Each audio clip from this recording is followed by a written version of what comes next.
வணக்கம். நான் நாகராசா வர்ணவலசிங்கம். நாளை இன்றைக்கு பொங்கல் திருநாள். எங்களது கடத்தொழில் சமூகமும் எங்களது மக்களுக்கும் பொங்கல் இனிய நல்வாழ்த்துக்களை தெரிவித்துக் கொண்டு இன்றைக்கு எங்களது கடத்தொழில் சம்பந்தமாக புதிய கடத்தொழில் அமைச்சர் திரு சந்திரசேகர் அவர்கள் ஒரு அறிக்கை ஒன்று விட்டிருக்கிறார். கடத்தொழில் சம்பந்தமாக ஐரோப்பிய நாடுகளோடையும் பேசணும் என்று சொல்லி இதுவரை இல்லாத ஒரு வசனத்தை எங்களது கடத்தொழில் அமைச்சர் பாவிச்சிருக்கிறார்.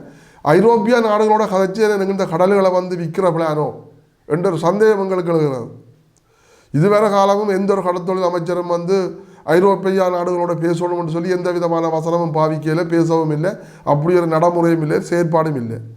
ஆனால் இன்றைக்கு புதுசாக வந்த கடத்தொழில் அமைச்சர் இப்படி ஒரு வசனத்தை பாவிச்சிருக்காருன்னு சொன்னால் எங்களுக்கு ஒரு சந்தேகம் எழுகின்றது.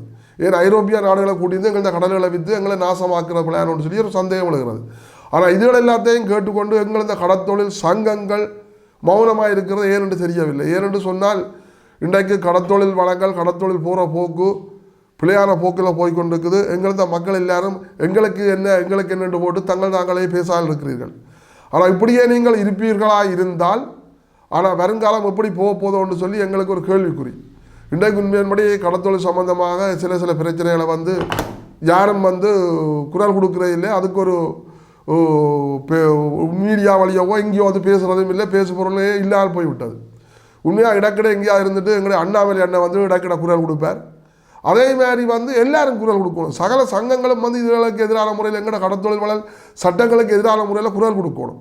நீங்களும் எல்லாரும் பேசாமல் இருப்பீர்களாக இருந்தால் ஆனால் குறுகிய காலத்தில் எங்களோட கடல் எல்லா நாடுகளுக்கும் விற்கப்பட்டு எங்களோட கடல் வளங்கள் அழிக்கப்பட்டு நாங்கள் வாழ்வாதாரம் இல்லாமல் நாங்கள் வேறு தொழில்களை நாடி போக வேண்டிய ஒரு கட்டம் ஏற்படும். எங்களுக்கு இன்றைக்கே முக்கால்வாசி 190% எங்கள் இந்த வளங்கள் அழிக்கப்பட்டு விட்டது.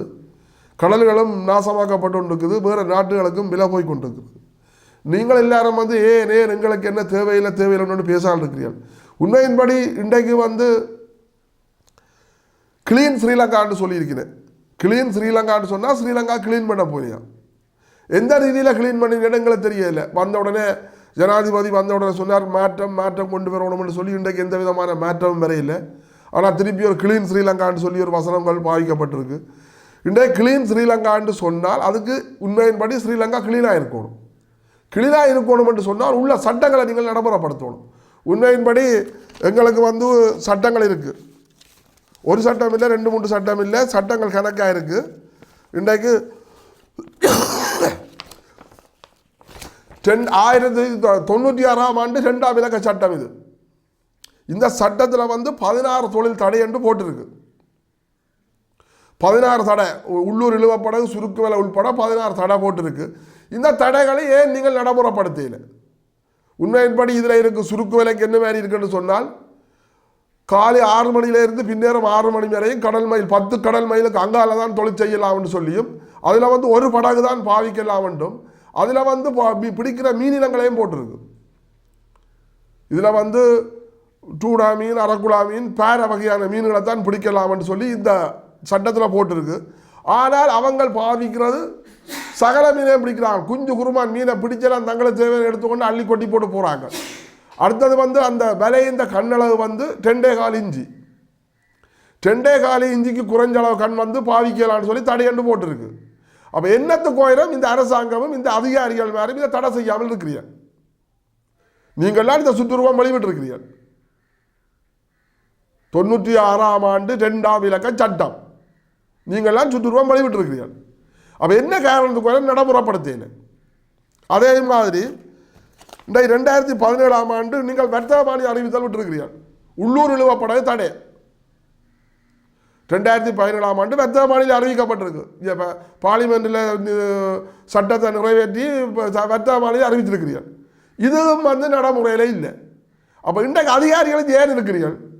என்னத்துக்கு இருக்கிறீர்கள்? இங்கே இதுகளை நடைமுறைப்படுத்த அதிகாரி மேல் பிறகு இங்கே இருக்கிறீர்கள். யாருக்கு இருக்கிறீர்கள்? நீங்களும் கூட வாழ்ல கையெழுத்தை வச்சுட்டு காசு மட்டும் தானே இருக்கிறீர்கள். வேறு என்னத்தை செய்கிறீர்கள்? யோசிச்சு பாருங்க. இதில் எங்களோட சமாசத்துக்கு 20ஆம் ஆண்டு ஒரு கடிதம் அனுப்பியிருக்கார். ஏடி எங்களது ஏடி சுதாகர் அவர்கள் எனக்கு ஒரு கடிதம் அனுப்பியிருக்கிறார். ஆனால் எங்களது வடமராட்சி வடக்கு சமாசத்தில் வந்து எந்த விதமான சட்டவிரோதமான தொழிலுமே இல்லை. இதில் வந்து சுருக்கு வேலை, அடுத்தது வந்து டைனமைட் பாவிக்கிறது, கண்டல் தாவரங்கள், அடுத்தது தங்கூசி வேலை, லைன் பூட்டி மீன் பிடிக்கிறது, இதெல்லாம் போட்டு எங்களுக்கு ஒரு கடிதம் வந்துருக்கு. இதுகளுக்கு பாவிக்கிறாங்களே உடனடியாக நடவடிக்கை எடுக்கணும். சொல்லி இது யார் நடவடிக்கை எடுக்கணும்? ஆனால் இது வந்து எங்களது வடமராட்சி வடக்கு சமாச சங்கங்களுக்கு 13 சங்கம், 14 சங்கத்தில் கரவட்டி சங்கம் உண்டு. 13 சங்கமும் வந்து எந்த விதமான சட்டவிரோதமான தொழிலையும் செய்கிறேன். அது எங்களுக்கே இருந்த கடிதம் வந்துட்டு எங்களுக்கு தெரியல. இதை நடைமுறைப்படுத்துறது நடவடிக்கை எடுக்கிறது யார்? உங்களால் நடவடிக்கை எடுக்க முடியாட்டி உடனடியாக கடல் படையை கொடுக்கணும். இப்படி தொழில் பாவிக்கிறாங்களோ உடனடியாக அரெஸ்ட் பண்ண சொல்லி. ஒன்றில் வந்து கரியாலை நீங்களாம் சொன்ன நீங்கள் எங்களுக்கு அதிகாரம் வந்தால் நாங்கள் கரியாலையும் பிடிப்போம் என்று சொல்லி, அப்போ நீங்கள்லாம் இந்த சுற்றுருவம் எல்லாத்தையும் வெளிவிட்டீங்கள். வெளிவிட்டு கரியாலையும் பிடிக்க முடியலை, கடலையும் பிடிக்க முடியலை, நீங்கள் பவனி மாத்தம் இருக்கிறீர்கள். உங்களுக்கு என்ன கடல் வளம் எப்படி அழிஞ்சா என்ன, மீன் வளம் எப்படி அழிஞ்சா என்ன, மீனவன் எப்படி செத்தாரோ அதை பற்றி உங்களுக்கு கவலை இல்லை. நீங்கள் இதைத்தான் செய்து கொண்டிருக்கிறீர்கள். அப்போ நீங்கள் சட்டங்களை உருவாக்கி நீங்கள் சுற்றுருவங்களை வெளியில் விட்டுட்டு ஏன் நடைமுறைப்படுத்த முடியலை? இது சம்பந்தமாக நாங்கள் போன வருஷ கடைசியில் ஆளுநர் இந்த ஆஃபீஸில் வந்து ஆளுநர் ஐயாவோட சேர்ந்து ஒரு மீட்டிங் கொண்டு போட்டது. அதில் 4 மாவட்ட ஏடிமார் வந்தவன், நெக்டா நிறுவனம், என்ஆர்ஆ நிறுவனம், கூட்டுறவு திணைக்களம், அரசாங்கத்தில் சம்மந்தப்பட்டாங்க வந்திருந்தவன். நாங்கள் அதில் எவ்வளோ விடயத்தை சொன்னாங்க. அதில் வந்து எல்லா விடயத்தையும் கேட்டு போட்டு என்ன சொன்ன ஆளுநர் ஐயா என்ன சொன்னவர்னு சொன்னால், இது சம்பந்தமாக கடத்தொழில் அமைச்சரையும் கூப்பிட்டு எல்லாரையும் வச்சு திருப்பியை தாங்கள் ஒரு கூட்டம் போட்டு இதில் ஒரு தீர்மானம் போட்டு எடுத்து நல்ல ஒரு நடவடிக்கை எடுக்கிறோம்னு சொன்னார். ஆனால் இன்றைய வரையும் எந்த நடவடிக்கையும் இல்லை, கூட்டங்கள் கூடப்பட்டது மாதிரி தெரியவில்லை. அப்போ எல்லாரும் வந்து எங்களுக்கு முன்னால் கலைக்கிறாங்க, வசனத்தை கேட்குறாங்க, எங்களது இதுகளை கேட்குறாங்க, நடைமுறையில் இல்லை. ஆனால் இன்றைக்கு நாங்கள் பாராளுமன்ற உறுப்பினர் ரவிகரன் ஐயாவுக்கு நாங்கள் தலை வணங்குகிறோம். அவருக்கு ஒரு நன்றியை தெரிவித்து கொண்டு அவருக்கு உண்மையாக நான் தலை வணங்குகிறேன். பாராளுமன்றத்தில் எங்களது கடத்தொழில் சம்பந்தமான முறையில் அவர் கலைச்சிருக்கிறார். உண்மையாக அவர் கலைச்சதை நாங்கள் வரவேற்கிறோம். அப்படி இல்லாட்டி எங்கள்கிட்ட மக்கள்கிட்ட பொறுப்பை கொடுக்க தாங்கள் பிடிக்கிறோம் என்று சொல்லி, இந்திய அளவுப்பட பிடிக்கிறோம் என்று சொல்லி உண்மையின்படி அதில் அந்த பாராளுமன்றத்தில் துணிஞ்சு கலைத்திருக்கிறார். இதுவரையில் அப்படி யாரும் கலைக்கிறது இல்லை. ஆனால் உண்மையின்படி திருப்பியும் இப்போ வந்து ரால் சீசன் திருப்பியும் இன்றைக்கு இந்திய நிலுவ படகுகள் எல்லாம் வந்து கிடக்கிறாங்க, வெளியால் வந்து கிடக்கிறாங்க. காற்று ஒரு மாதிரி உடனே இரவிரவாக கரை வந்து நாசம் பண்ணி கொண்டு போவாங்க. ஆனால் நீங்கள் ரவிகரன் ஐயா கதைகளில் இருக்கா திருப்பியும் இதுக்குரிய நடவடிக்கை எடுக்கணும். ஏனென்று சொன்னால் இது எங்கள் மக்கள் வாழ்வாதாரம். இன்றைக்கு இதை நம்பி தான் எங்களோட மக்கள் இருக்கிறேன். உண்மையின்படி நாங்கள் வேறு எவரும் இதை பற்றி அங்கே கடல் தொழிலை பற்றி கதைக்க மாட்டான், வாயும் திறக்க மாட்டான். நாங்கள் உங்களை திருப்பியும் கேட்கிறது. அப்படி உங்களுக்கு தேவை என்று சொன்னால் இதில் எங்கள்கிட்ட சட்டங்கள் எல்லாம் இருக்குது. 96ஆம் ஆண்டு சட்டம், வர்த்தக மாநில அறிவிக்கப்பட்ட சட்டம், எல்லா சட்டங்களும் இருக்குது. உங்களுக்கு கொப்பியல் தாரம். இதுகளை வச்சுக்கொண்டே இந்த சட்டங்கள் நடைமுறைப்படுத்தலன்னு சொல்லி பார்லிமெண்ட்டில் கேளுங்க. இதுகளை கேளுங்க. இன்றைக்கு பார்லிமெண்டால் நிறைவேற்றப்பட்டு வர்த்தக மாநில அறிவிக்கப்பட்ட சட்டங்களை என்னத்துக்கு நடைமுறைப்படுத்தல் என்று பார்லிமெண்ட்டில் கேளுங்க. ஏனென்று சொன்னால் எங்களுக்கு தமிழ் அரசியல்வாதிகள் எல்லாம் துப்பு கட்டவங்க. இதுவரையில் அப்படி நடைமுறை நாங்களும் எவ்வளோ ஆவணங்கள் கொடுத்துறாங்க, எத்தனையோ பாராளுமன்ற உறுப்பினர் ஆவணங்களை கொடுத்துறாங்க. இன்றைக்கு கொண்டு நடைமுறையில் இல்லை. அப்போ இன்றைக்கு நடைமுறைப்படுத்த வேண்டிய இந்த எங்களது கடத்தொழில்களை நடைமுறைப்படுத்த வேண்டிய அதிகாரிமார் ஒவ்வொரு அரசியல் கட்சிக்கு பின்னால் பின்பக்கத்தை காட்டிக்கொண்டு நிற்கிறாங்க. இன்றைக்கு அவன் இன்றைக்கு இருந்தவன் நேற்று இருந்தவன் இன்றைக்கு இல்லை. நீங்களை யோசிச்சு பாருங்க பார்ப்போம். ஆட்டம் போட்டவை எல்லாம் இன்றைக்கு அடங்கி போச்சு. இன்றைக்கு அரசியல்வாதிகள் சொல்றதை கேட்டு இவன் நடக்க இல்லைன்னு சொன்னால் இடம் மாற்றம் என்று சொல்லிடுறேன். இடம் மாற்றிட்டு போறீங்க. உங்களுக்கு எங்கிட்டாலும் பேர வேலை இருக்கு. உங்களது சட்டங்களை நீங்கள் உங்களோட சட்டங்களை நடைமுறைப்படுத்துக்கோ. நாங்கள் இந்த சட்டம் இந்த இதுக்கு வரையறைக்கப்பட்டதால் நாங்கள் எங்களோட சட்டத்தை நடைமுறைப்படுத்துவோம். அரசியல்வாதி கதையன்னு கேட்கிறீர்கள். இன்றைக்கு ஆட்டம் போட்டு அரசியல்வாதியெல்லாம் அடங்கி போய் கிடக்கிறேன். ஒரு சிலர் இருக்கிறேன், அவையும் சில இடத்தில் அடங்க வேண்டிய ஒரு கட்டம் வரும். மக்களாலே அவையும் அடக்க வேண்டிய ஒரு கட்டம் வரும் இன்றைக்கு. அப்போ இன்றைக்கு நீங்கள் என்ன செய்கிறீர்கள்? என்னென்ன செய்த நீங்கள்? ஒரு தூப்புக்கொட்ட ஒரு கூட்டுறவு திணைக்களம் இன்றைக்கு 2 வருஷம் முடிஞ்சது. இன்றைக்கு சமாசம் சம்மளம் எல்லாம் சிதைஞ்சு போய் கிடக்கு. இன்றைக்கு எங்கள் இந்த மக்கள் ஒன்றிடையலாக கிடக்கு. இந்த மக்களுக்காக ஒன்றை செய்யலாமல் கிடக்கு. ஒரு அரசியல்வாதி இந்த கதையை கட்ட ஒரு துப்பு கட்ட ஒரு கூட்டுறவு திணைக்களம் வந்து இன்றைக்கு சம்மேளனத்தை சிதைச்சு சம்மேளனத்தை சின்னாபின்னமாக்கி அரசியல் கட்சியை கொண்டு அதுக்குள்ள உள்புகுந்து இன்றைக்கு சம்மேளனம் இருக்கவே இல்லைன்னு சொல்லி ஒரு கதையே இல்லாமல் போடுது. அப்போ இப்படியாக துப்பு கட்ட அதிகாரி மேல் இருக்க மட்டும் எங்களந்த மக்களந்த நிலைமை இன்றைக்கு கேள்விக்குறிதான். உண்மையின்படி நாங்கள் எங்களந்த நிலைமை எடுத்து யோசிச்சு பாருங்க பார்ப்போம். இப்போ இன்றைக்கு புத்தாண்டு 1ஆம் தேதி ஆயிரக்கணக்கான இழுவப்படிகள் வந்து எங்களது மக்கள் தொழிலுக்கு வருடப்புறப்பு தொழிலுக்கு போயில்லை. அடுத்த நாளும் அதே மாதிரி தான் தொழிலுக்கு அவங்க உள்ளூர் டோலர் எல்லாம் வந்து 2.5 கிலோமீட்டர் இந்தியா இழுவப்படை 2.5 கிலோமீட்டர் 3 கிலோமீட்டர் வந்து எங்களது மக்கள் தொழிலுக்கு போயில்லை. அப்போ இன்றைக்கு நாங்கள் வருஷ உழைப்பு இந்த தொழிலாளிகள் 190% வருஷ உழைப்பு உழைக்கல. அப்போ இது எல்லாத்தையும் யாருக்கு நாங்கள் முறையிடுறது, யார் நடைமுறைப்படுத்துறது? சரி, இந்திய நிறுவப்படை 2 அரசாங்கம் பேசித்தான் அதை முடிவெடுக்கணும், 2 அரசாங்கம் தான் பேசி தீர்க்கணும்னு சொன்னால் உள்ளூரில் இருக்கிற பிரச்சனையை உங்களால் எடுக்க முடியலை, நடைமுறைப்படுத்த முடியலை. சரி, இனிமேல் தன்னும் இந்த வருஷம் 2025ஆம் ஆண்டு தன்னும் நீங்கள் ஒரு நல்ல உங்கள் இந்த மனசை எல்லாத்தையும் சுத்திகரித்து நாங்கள் இனிமேல் தன்னும் மனிதாபிமான முறையில் இந்த மக்களுக்காக எங்கள் இந்த வளங்கள் அளிக்கப்படுது, எங்கள் இந்த மக்கள் இந்த வாழ்வாதாரம் அளிக்கப்படுதுன்னு சொல்லி அதுக்காக இனிமேல் தன்னும் நீங்கள் வேலை செய்யுங்க. அதுக்கு நீங்கள் வேலை செய்ய தவறினால் நீங்கள் சாகிற சாவு எல்லாம் எப்படி சாவ போறீங்களோ அல்லது உங்களோட பிள்ளை குட்டிகளை எல்லாம் வந்து சேரும். நீங்கள் செய்கிற பாவம் எல்லாம் வந்து உங்களோட பிள்ளை குட்டிகள் சேரும். லஞ்சம் வேண்டவன் முழு பேருக்கும் இது நடந்தே ஆகும். உங்களோட சட்டங்களை நடைமுறைப்படுத்தாதாக்கள் இன்றைக்கு உண்மையின்படி எங்கள் சட்டங்களை ஏன் நடைமுறைப்படுத்தால் இருக்கிறீர்கள்? நீங்கள்லாம் சுற்றுருவம் பணிபுறீர்கள். 96ஆம் ஆண்டு 2ஆம் இலக்க சட்டம், 2017ஆம் ஆண்டு வர்த்தமானி அறிவித்தல், பிறகு எங்களுக்கு 20ஆம் ஆண்டு எங்களுக்கு ஒரு கடிதம் வருது, இன்னும் தொழிலாம் தடை உடைய நடவடிக்கை எடுக்கணும்னு சொல்லி. ஆனால் வடமராட்சி வடக்கில் வந்து எந்த விதமான ஆனால் இப்போ எங்களது மக்கள் என்ன செய்யணும்? அவன் செய்கிறான், அவன் லைட்டை போட்டு மீன் பிடிக்கிறான்னு சொல்லி இப்போ எங்கட மக்களும் வெள்ள வழியை லைட்டை கட்ட வலிக்கிட்டு இருக்கு. அது தப்பில்லை, நாங்கள் மறிக்க இயலாது.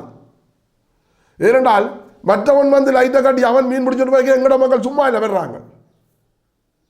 இப்படியே லைட்டை கட்டி கடலில் நடக்கிற எல்லாத்தையும் நாசம், அங்கால சுருக்கு வலி அடித்து எல்லாம் நாசம், இந்தியாவில் உள்ளூர் இழுவப்படகு இந்தியாவில் இழுவப்படகு அடித்து கடல் வளர்ச்சி அழித்து நாசம். எது நாசகார வேலை செய்ய முடியுமோ அது எல்லாத்தையும் செய்து கொண்டிருக்காங்க. அதுக்குத்தான் அரசாங்கம் முன்னுரிமை வழங்கி கொண்டிருக்கு. நாங்கள் இப்போ வந்து கடத்தொழில் அமைச்சர் தானும் எங்களுக்கு செய்வார்னு பார்த்தால் அவர் இல்லை பாருங்கோ, நாங்கள் சர்வதேச ஐரோப்பிய நாடுகளோட கதைச்சுத்தான் சில முடிவுகள் எடுக்கப்படும், எனக்கும் கால அவகாசம் தேவை. என்ன ஐயா கூட கால அவகாசம்? சட்டங்களை நடைமுறைப்படுத்துறதுக்கு அப்புறம் என்ன கால அவகாசம்? நீங்களான சட்டத்தை வைத்திருக்கிறீர்கள், அந்த சட்டத்தை நீங்கள் வேறு எதுவும் பிரச்சனைன்னு சொன்னால் கலந்து ஆலோசித்து முடிவு எடுக்கணும்னு சொன்னால் அதை நாங்கள் ஏற்றுக்கொள்கிறோம். இருக்கிற சட்டத்தை நடைமுறைப்படுத்த சொல்லி தானே கேட்குறோம். அதுக்கும் பிறகு உங்களுக்கு என்ன கால அவகாசம்? இன்றைக்கு ஒரு பதிவில்லாத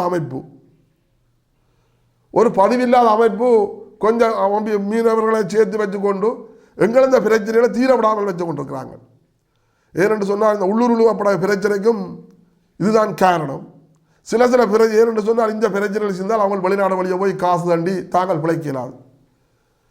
நாங்கள் உண்மையின்படி மீனவர் ஒரு அமைப்பு இருக்குது, எங்களுக்கு ஒரு பதிவு செய்யப்பட்ட அமைப்புகள் இருக்குது, அந்த அமைப்புகள் ஊடாகத்தான் எங்கள் பிரச்சனை கொள்ளும். அப்படி நாங்கள் ஒரு கடத்தொழிலாளை நாங்கள் பாதிக்கப்படுறோம், இந்த கடத்தொழிலாளை எங்களோட மக்களுக்கு பாதிப்புன்னு சொன்னால் நாங்கள் அமைப்பில் இருந்தால் கலைக்க வேண்டிய அவசியம் இல்லை. எந்த ஒரு மீனவராக இருந்தாலும் பிழை என்றால் பிழையை கலைக்கத்தான் வேணும். எங்களோட ஜனநாயக நாட்டில் நாங்கள் பேச்சு சுதந்திரம் இருக்குது, நீங்கள் பேசலாம். சட்டம் பிழை என்றால் பிழை தான், அது அமைப்பில் இருந்தாலும் சரி அமைப்பில் இல்லாட்டியும் சரி. ஒரு கடத்தொழிலாளி உண்மையான ஒரு சுத்திகரித்த உண்மையின்படி ஒரு மானன் ரோசம் ஒரு கௌரவம் உள்ள ஒரு கடத்தொழிலாளி அவன் கலைஞ்சு தான் ஆவான்.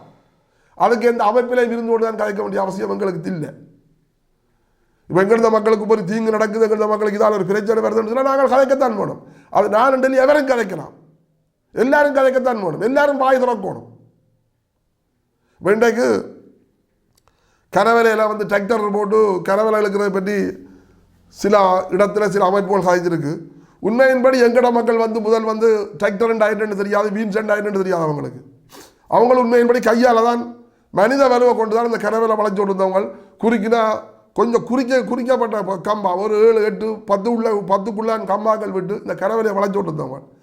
தென்னிலங்கையில் இருந்து வந்து உடப்பு சிலாவம் பெண்டப்பூ அங்கேருந்து வந்தவங்க வீண்சையும் போட்டு டிராக்டரையும் போட்டு 50-60 கிலோ கம்பா, 60 கம்பா என்றால் 6 கிலோமீட்டர் அவ்வளோ தூரத்துக்கு விட்டு அவங்களுக்கு இந்த கரவலையை வளைச்சு உள்ள குஞ்சு குருமான் மீனத்தை அள்ளி கொண்டு போய்க்கல எங்கட மக்கள் பார்த்து வயிறறிந்து கொண்டிருந்தவர்கள்.